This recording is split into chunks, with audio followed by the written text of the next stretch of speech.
కోనేరు నిర్మాణం, అన్నప్రసాదం మరింత నాణ్యత, శని త్రయోదశి భక్తులకు మరింత సౌకర్యాలు ఏర్పాటుకు కృషి చేస్తా నూతన చైర్మన్ పద్మనాభరాజు వెల్లడి. సురుటుపల్లి శ్రీ పల్లి గుండేశ్వర స్వామి నూతన చైర్మన్ పద్మనాభరాజు ఆధ్వర్యంలో నూతన కమిటీ 9 మంది సభ్యులతో ఆలయ ప్రాంగణంలో భారీ సభా సమావేశాన్ని ఘనంగా నిర్వహించారు. కారణి గ్రామం నుండి సత్యవేడు నియోజకవర్గం ఇన్ఛార్జ్ శంకర్ రెడ్డి, పద్మనాభరాజు, 9 మంది కమిటీ సభ్యులు, TDP party, BJP party, Janasena పార్టీకి చెందిన నాయకులు, కార్యకర్తలు, శివభక్తులు సుమారు 500 మందితో ఆలయం వరకు పాదయాత్ర చేశారు. పువ్వులు వెదజల్లుతూ టపాసులు పేల్చారు. బ్యాండ్ వాయిద్యాలతో కోలాహలంగా ర్యాలీగా ఆలయానికి చేరుకున్నారు. అనంతరం సభా ప్రాంగణంలో నూతన చైర్మన్ పద్మనాభరాజు మాట్లాడుతూ, ఆ దేవదేవుడు శ్రీ పల్లి కొండేశ్వర స్వామి సేవ చేసేందుకు ఆ భగవంతుడి దయతోనే చైర్మన్ పదవి వచ్చి ఉంటుందని ఆయన అన్నారు. ఈ పదవి రావడానికి కారకులైన ముఖ్యమంత్రి చంద్రబాబు, రాష్ట్ర మంత్రి నారా లోకేష్, ప్రధానంగా నియోజకవర్గ ఇన్ఛార్జ్ శంకర్ రెడ్డికి తాను రుణపడి ఉంటానని ఆయన అన్నారు. సురుటపల్లి కొండేశ్వర స్వామి ఆలయంలో కోనేరు నిర్మాణం, అన్నప్రసాదం మరింత నాణ్యత, శని త్రయోదశి పూజల నాడు భక్తులకి అసౌకర్యంగా ఉందని నా దృష్టికి వచ్చిందని, కొన్ని నెలల్లోనే కోనేరు నిర్మాణం, అన్నప్రసాదం నాణ్యత ఉండే విధంగా చర్యలు, శని త్రయోదశి పూజలకు వచ్చే భక్తులకు మరింత సౌకర్యాలు వెంటనే చేయబడతాయని, దీనికి 9 మంది కమిటీ సభ్యుల సహకారంతో ముందుకు వెళ్తానంటూ నూతన ఆలయ చైర్మన్ పద్మనాభరాజు సభాముఖంగా వెల్లడించారు.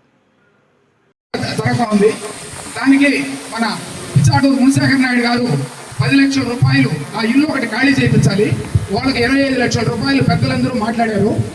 ఆ 10 లక్షల రూపాయలు ఆయన ఇచ్చున్నాడు, వాళ్ళకి చేరిపోయింది. ఈరోజు సభాముఖంగా నేను అధ్యక్షులైన తర్వాత మీ చేతుల మీదుగా శంకర్ రెడ్డి గారు 15 లక్షల రూపాయలు అతని సొంత డబ్బులు ఇచ్చి, తద్వారా వాళ్ళని ఈరోజే ఎక్కడన్నా ఉంటే వచ్చి వేదిక దగ్గరికి వచ్చి వాళ్ళ డబ్బులు తీసుకొని ఈరోజు మాకు హ్యాండ్ ఓవర్ చేయాలని సభాముఖంగా కోరుకుంటున్నాను.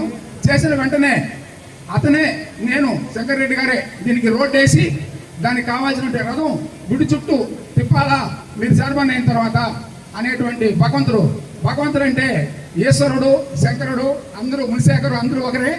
వాళ్ళందరూ కూడా గుడిని డెవలప్ చేయాలని మనకన్నా కూడా చాలా చాలా చాలా వాళ్ళు ఆతృతగా ఉన్నారు. కాబట్టి 1 కోటి రూపాయల దాకా ఖర్చు అయ్యేటువంటి కోనేరుని మ్యాప్ అంతా తెచ్చాము, ఇంజనీర్లు వచ్చారు, దానికి డబ్బులు కూడా ఉన్నాయి. కోనేరుని కూడా ఈ పదవి అయిపోయిన తర్వాత 2-3 రోజుల్లో దాన్ని స్టార్ట్ చేసి చక్కగా 65 అడుగులతో కోనేరుని కూడా నిర్మించి ఈ గుడికి చాలా ప్రాధాన్యత తీసుకొస్తామని మీ అందరి మనోభావాలను కూడా మేము పరిగణలోకి తీసుకొని ప్రతిరోజు కూడా గుడికి వచ్చి ఏం సౌకర్యాలు చేయాలా, దీనికి ఏం కల్పించాలా అనేటువంటిది పూర్తిగా దాని మీద లీనమై ఉన్నాము.